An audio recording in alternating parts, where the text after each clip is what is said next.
eu trabalhava na Zara. Nisso a gente já morava em Barueri.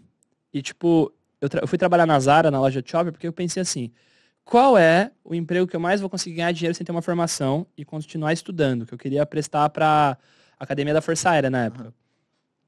E eu falei, shopping. E aí, a Zara, na época, tinha um cargo que chamava 90 horas. Basicamente, você trabalhava sexta, sábado e domingo. Aconteça o que acontecesse, você trabalhava sexta, sábado e domingo. E aí, de segunda a quinta, você folgava. Então, o que eu fazia? Eu trabalhava sexta, sábado e domingo. Aí, de segunda a quinta, eu folgava, mas eu fazia outras coisas. Aí foi quando eu fui motoboy, foi quando eu fazia uns freela por fora. Aí fui vendedor de sapato. Já tive 2 carteiras assinadas, tipo, ao mesmo tempo. Porque, mano, fazia meu corre, entendeu? E você ajudava em casa ou nessa época ainda você já não ajudava mais? Não, nessa época eu tava bem na transição dos 17 para os 18 anos. Eu entrei nas áreas exatamente tipo, um mês depois de fazer 18 anos. E aí eu ajudava em casa. E aí eu tinha alguns amigos que tinham contato com os caras de um canal do YouTube de relacionamento.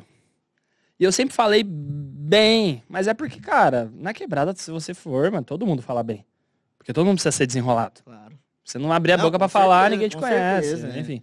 E aí, acabou que os caras, eles precisavam de alguém pra poder apresentar o canal junto com eles, que eles estavam meio saturados e tal. Eu falava, mano, é de coisa de YouTube, coisa de vagabundo. Eu vou fazer a faculdade, eu vou ser militar, eu vou trabalhar, sei lá.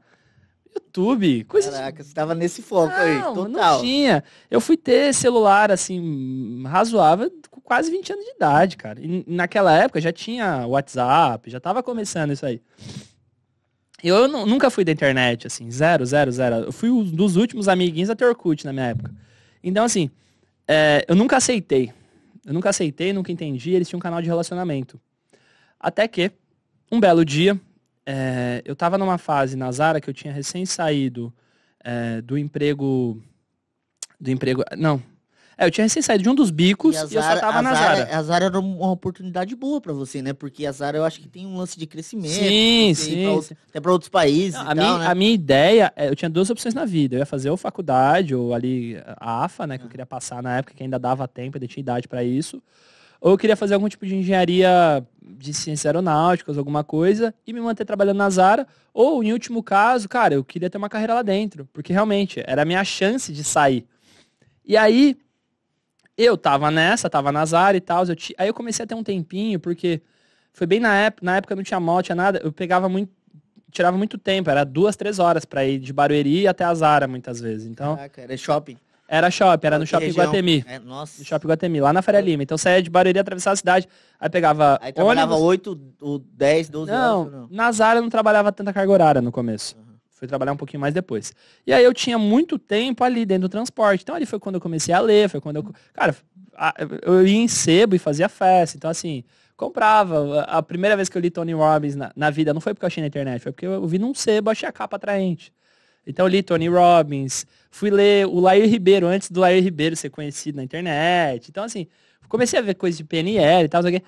E aí, cara, fui ver coisas do Eric Thomas, assim, muito lá atrás. Então, assim, foi a base do que eu fui ver na internet. E aí tinha uma frase do Oscar Wilde, eu tava nessa pira, assim, lendo o livro de desenvolvimento pessoal, sem saber que existia uma onda de desenvolvimento pessoal, porque eu não era o cara da internet. Então eu não pesquisava isso. Então eu achava que eu vivia num mundo que era só meu. E aí... Tava vivendo no automático e sem saber que tem uma... Mas como você teve a visão, né, velho? Porque... Não, eu não tive. Aí que tá, eu não tive. Aí eu comecei a ler uns livros de desenvolvimento pessoal, eu comecei a mandar umas coisas para um amigo meu, o Júlio. Meu amigo mais antigo que eu tenho. Morava lá no Morro Doce. E na época do mercado, o Júlio trabalhava de camelô na frente do mercado e eu trabalhava me fudendo, os dois se fudendo simultaneamente, assim, mas enfim... E o Júlio sempre foi um cara, mano, confiança total, né? E eu comecei a mandar uns negócios pra ele, porque eu tinha medo das pessoas me acharem louco. O que esse maluco tá lendo esses livros de desenvolvimento pessoal e tal, não sei o quê. Tanto que a primeira vez que eu ouvi falar sobre propósito foi quando eu tinha 18 anos, 17 para 18 anos, que eu li o Liberte o Seu Gigante Interior, do Tony Robbins. Até ali, cara, eu tinha uma boa base cultural, porque minha mãe é professora, ela sempre me cobrou o mínimo de inteligência básica, escolástica mesmo. Ela sempre me cobrou ir bem na escola. Mas eu não tinha consciência... Do que era o mundo fora daquela Não. realidade que você vivia. Eu não tinha nem consciência de que eu era pobre. Eu só fui ter consciência de que era pobre depois que comecei a ganhar dinheiro. Até então, não. Você é pobre? Não, vive. Não tinha consciência. E aí, eu começando a ler aquelas piras e aquele negócio te suga. Porque o que acontece? Eu tinha uma visão seguinte. Se tá no livro, é verdade. Então, se o autor do livro falasse uma coisa, eu era o burro treinado. Sabe o burro treinado? Eu só seguia. E aí, o Tony Robbins falou no livro que eu tinha que viver por propósito. E aí eu fiquei uns 6 meses trabalhando na Zara, no mundo da lua, pensando, qual que é o meu propósito? E era assim, por quê? Oi? Ah, tá, depois eu vou dar uma olhada aqui. Legal. Depois a gente vai ler os chats, tá, galera? Mandem perguntas aqui. E aí, eu ficava no mundo da lua, tá, o dia todo pensando, qual que é o meu propósito? E eu olhava as coisas e não achava meu propósito. Enfim, fiquei nessa, uns 6 meses lendo ali os nomes do pessoal e procurando meu propósito. Até que teve um dia, eu numa folga minha, tô passando por debaixo de um viaduto em Barueri. Eu já contei essa história no outro podcast, há muito tempo atrás. E aquela foi a cena mais louca da minha vida. Um cara, mano, com uma distância daqui até aquela cadeira ali, ó. Eu tava a uns 30 km por hora. Eu vejo só um vulto. Tum. Caiu, se matou. Um cara se matou na minha frente. Na rodovia, assim? Não, quase no centro da cidade. E aí, tipo, eu tava passando, cara, e foi assim, ó, ele caiu e, cara, ele bateu nos fios e basicamente, eu não entendo disso, porque eu não sou médico, mas ele caiu tendo espasmos ainda. Mas espatifou, literalmente. Ele foi instantâneo, mas o músculo dele ali, não sei, tremia. E as pessoas não queriam se aproximar. E tipo assim, não sei se por frieza, não sei, na verdade acho que eu não assimilei a situação no momento. Eu cheguei, olhei pra ele, tanto é que eu tava até sem celular. Pedi o telefone de uma moça que tava desesperada, liguei pro 192 do SAMU, 193, bombeiro, e fiquei do lado do corpo do cara esperando. E ninguém queria nem se aproximar.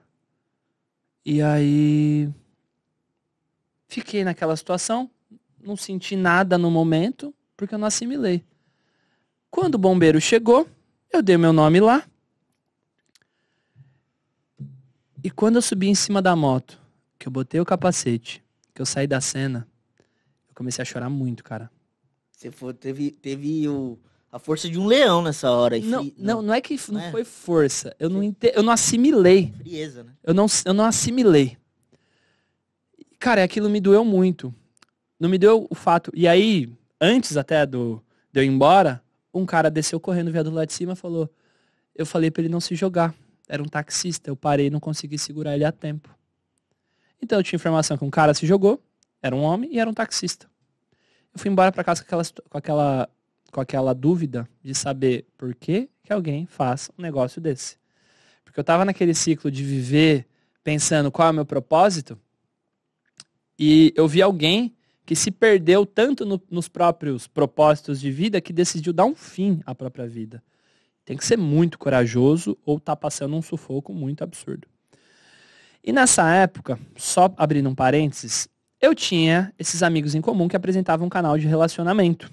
Eles sempre me chamavam para apresentar, eles ficaram meses me chamando, eu só ignorava. Foi comunicativo, assim. Por causa das vendas e por causa da correria que era a minha vida, eu sempre fui correria. E daí, aconteceu isso, e eu fiquei orando para Deus, para que eu achasse uma resposta do porquê aquela pessoa tinha se matado. Né? E por que aquilo tinha acontecido na minha frente. Eu fiquei, tipo, mano, uma semana perturbado, cara. Perturbado, tentando entender. Eu tô procurando um propósito e um cara abandona o próprio propósito na minha frente. Qual que é o sentido disso? É quando você para de procurar que as peças começam a se encaixar. Eu parei no posto de gasolina um dia indo pra Zara. E, quando aconteceu a cena, os celulares já tiravam foto. Estamos falando isso em 2014. Já tinha vários. Já tinha iPhone e tudo. O cara me reconheceu, que naquela época eu já tinha uma motinha, minha primeira motinha, já que eu ia trabalhar. Ele me reconheceu e falou, cara, tu que socorreu o cara que se jogou, né? Eu falei, não socorri, ele foi morte instantânea, eu só esperei o bombeiro chegar. Por quê? Ele falou assim, não, porque eu vi alguma coisa, eu vi pela moto amarela, que tá nas fotos. É essa moto, né? É a tua moto. Eu falei, é.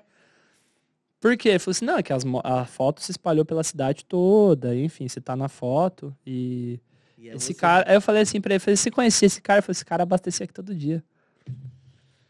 E eu olhei assim, eu falei, por que o cara se matou? Você sabe, tem alguma informação? Ele falou assim, cara, esse cara passava todo dia aqui reclamando de um término de um relacionamento, que ele não conseguia seguir em frente e tudo mais.